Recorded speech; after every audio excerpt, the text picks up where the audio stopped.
Welcome back, everybody, to Bear's Rod Shop for a Tuesday here in July.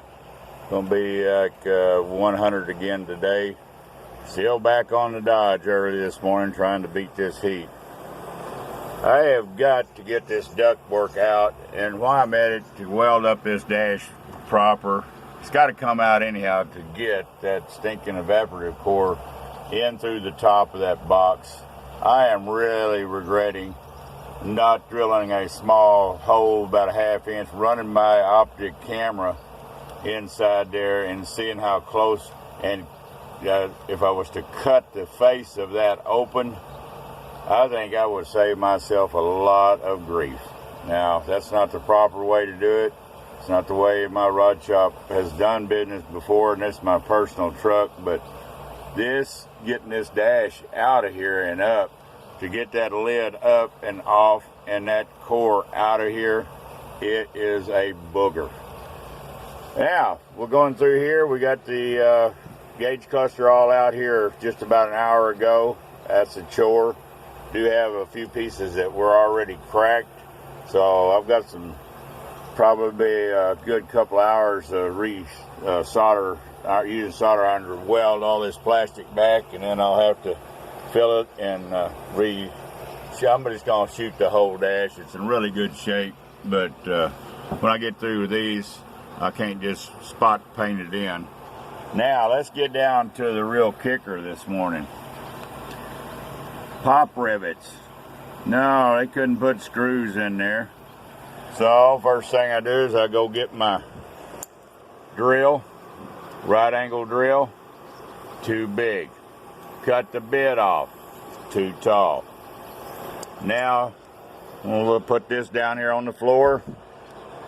For these two dadgum pop rivets, they could have put screws in, and I'll have to put new pop rivets back in. I have got the Black & Decker, if I can get it in my hand here. I've got one hand on the camera.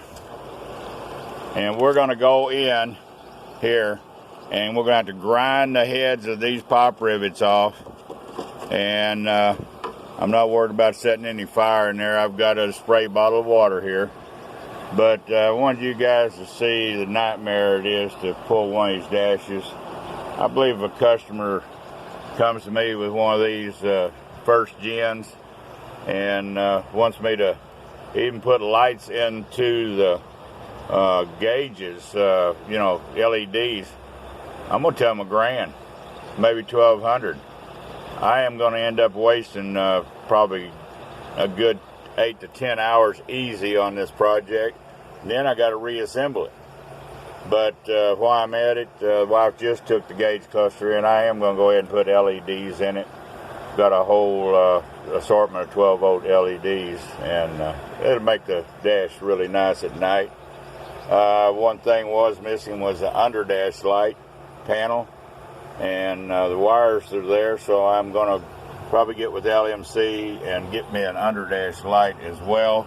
This base model may not have ever come with one, but definitely the light fixture wasn't there. All right, guys, hope you enjoy these Dodge first gen videos, but beware when you're starting to do this.